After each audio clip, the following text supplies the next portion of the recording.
मित्रों, दोस्तों, नई कविता, इसको कविता हमेशा वैसे तो नई ही होती है, लेकिन ये जो इसको नामकरण किया गया, नाम दिया गया, वह नाम प्रचलित हो गया, इसलिए इस भी इसको नई कविता कहा जाता है।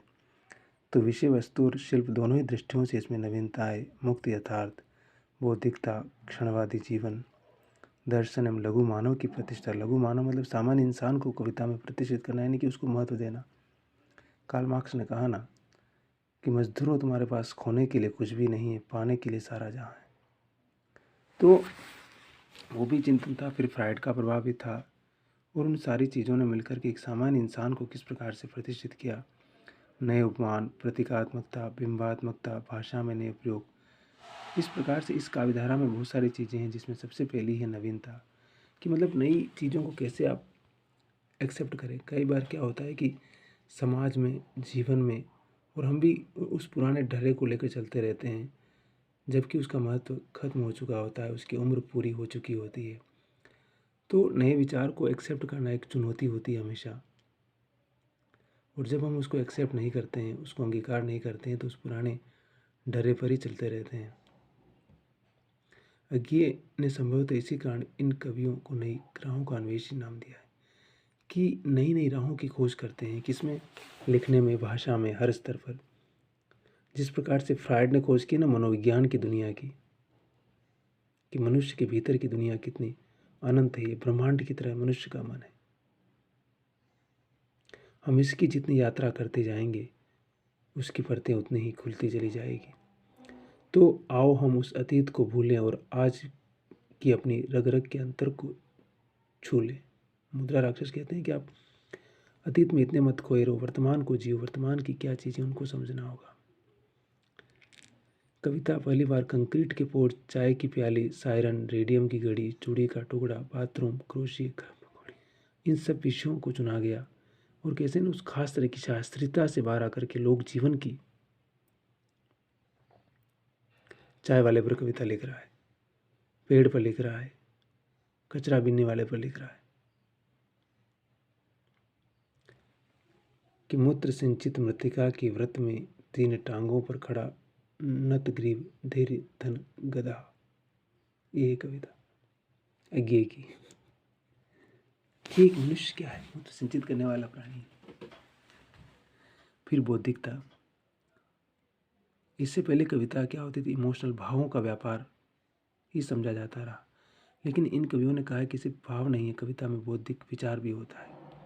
और कविता किस तरह से बौद्धिक हस्तक्षेप करती है, हमारे चिंतन, हमारी सोच को परिवर्तित करती है, और कैसे उसका महत्व होता है, उस महत्व को इन्होंने स्थापित किया, उस महत्व को इन्होंने स्पष्ट किया। कहा कि प्रयोगवादी कविता में भावना है, किंतु इस हर भावना के सामने एक प्रश्न चिन्ह लगा हुआ है, इसी प्रश्न चिन्ह को आप बौद्धिकता कह सकते हैं। देवराज कहते हैं कि मतलब इमोशन है, लेकिन बौद्धिकता भी, उसमें सवाल भी करती है, समाज की परंपराओं पर, सांस्कृतिक विरासत पर, और भी कई सारी चीज़ें, जड़ता, ऑर्थोडॉक्स चीज़ों पर, और वो एक नए विश्वास, एक नई सोच, एक नई कह सकते हैं कि नयापन, इसीलिए को बौद्धिकता स्तर पर, कि बौद्धिक जड़ता भी नहीं चाहिए हमें, और वैचारिक जड़ता भी नहीं चाहिए, और हमें स्ट्रक्चर की जड़ता भी नहीं चाहिए। हम हर तरह से नए नए प्रयोग कविता में करना चाहते हैं, और सारे प्रयोग रागात्मकता का ह्रास करते हुए। इसका मतलब ये नहीं कि जिसे कामायनी में कहा ना कि बुद्धि की प्रतिष्ठा नहीं करते हैं प्रसाद, हृदय की बात करते हो, और वो कहते हैं कि मन, हृदय और बुद्धि अगर मनुष्य का मिल जाता है, तो मनुष्य कभी भी अपने आप को अधूरा महसूस नहीं करेगा। लेकिन अगर उन चीज़ों से वो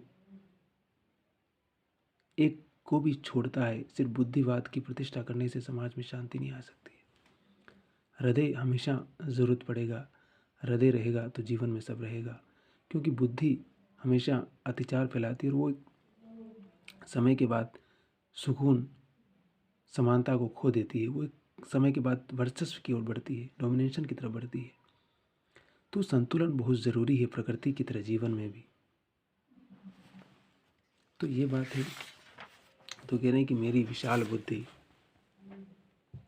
देवराज कहते हैं कि मेरी विशाल बुद्धि सूर्य चंद्र तारों के ताप वेग नाप रही, मेरी अतर्क की शक्ति जल थल समीर व्योम विद्युत को चाँप रही।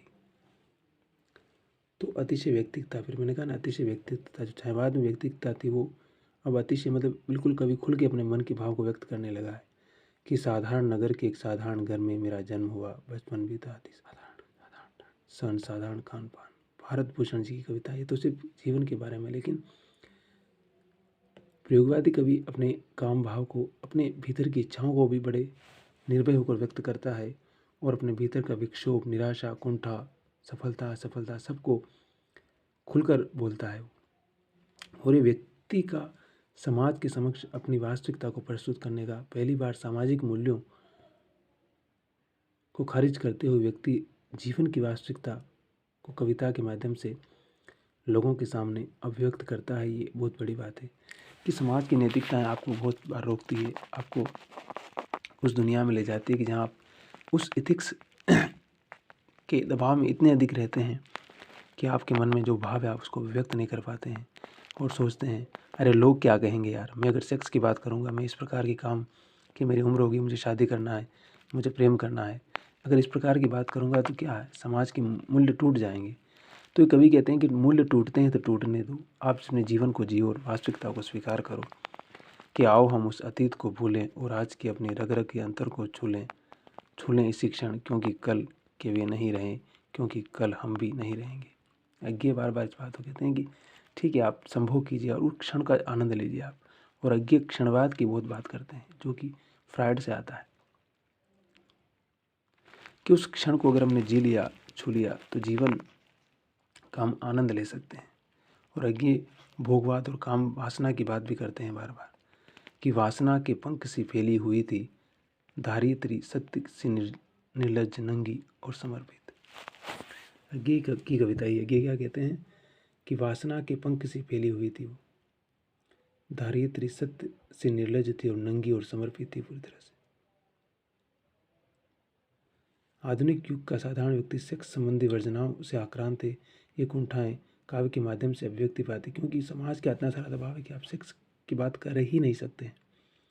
तो नई कविता उस चीज़ को तोड़ती है, उसको प्रतीकों के माध्यम से अभिव्यक्त कर रही है और वो कह रही है कि नहीं, हमें इस सारी चीज़ों को तोड़ना होगा। ये क्या कहते हैं कि आह मेरा श्वास है उत्तप्त, धमनियों में उमड़ आई लहू की धार, प्यार है अभिशप्त तुम कहाँ हो नारी।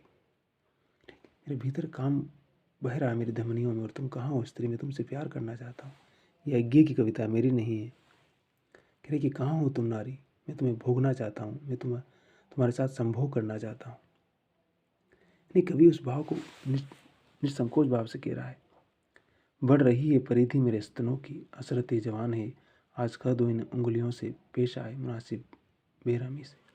शंकुतला माथुर कह रही है कि बस अब युवावस्था आ गई है और सब कुछ चाहिए मुझे, और तुम मेरे साथ उस तरह से अभिव्यक्त हो। तो ये कहीं ना कहीं मनुष्य जिस भाव को हमेशा छिपाता रहा, जिसको अनैतिक मानता रहा, वो सारी चीज़ें खुलकर सामने आने लगी। और आने बहुत ज़रूरी है, हर विषय पर खुलकर बात कितना ज़रूरी है। और हम कुंठाओं से बाहर निकल कर ही मनुष्य अपने व्यक्तित्व का विकास कर सकता है। तो ये सारी विशेषताएं, फिर यथार्थवादिता भी है। तो नई कविता ने या प्रयोगवादी कविता ने इस प्रकार के विषयों की तरफ बढ़ना शुरू किया और जीवन के उस हर एक क्षेत्र में प्रवेश किया उसने। तो ये बहुत बड़ी उपलब्धि है उसके लिए। हंसते रहिए, मुस्कुराते रहिए, मस्त रहिए, आबाद रहिए और हमारे चैनल पर आइए, सब्सक्राइब कीजिए, लाइक कीजिए, शेयर कीजिए। Have a great day, have a great day. Never give up, never give up. हार नहीं मानना है, जीवन में बढ़ते रहना है, आगे लड़ते रहना है, याद रखिएगा।